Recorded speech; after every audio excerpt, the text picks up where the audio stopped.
Welcome to Chillin' 101. We hope this video helps. In this video, I will show how to make sugar cookies with sprinkles.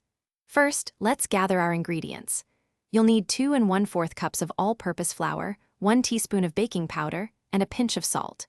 For the wet ingredients, have 1 cup of softened unsalted butter, 1 1/4 cups of granulated sugar, 1 large egg, and 1 teaspoon of vanilla extract ready. Having everything measured out beforehand makes the process much smoother and more enjoyable. This ensures you won't miss a step. Now let's get mixing. In a large bowl, cream together your softened butter and granulated sugar until the mixture is light and fluffy. This usually takes about 2 to 3 minutes with an electric mixer. Next, beat in the large egg and 1 teaspoon of vanilla extract until they are fully incorporated. Finally, gradually add your dry ingredients to the wet mixture, mixing on low speed until just combined. Be careful not to overmix the dough. After mixing, divide your dough in half and flatten each portion into a disc. Wrap them in plastic and chill in the refrigerator for at least 30 minutes.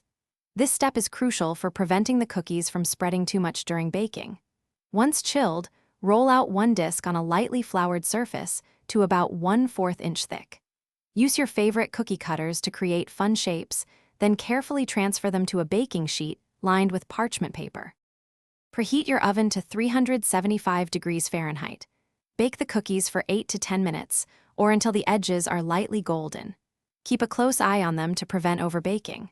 Let them cool on the baking sheet for about 5 minutes before transferring them to a wire rack to cool completely.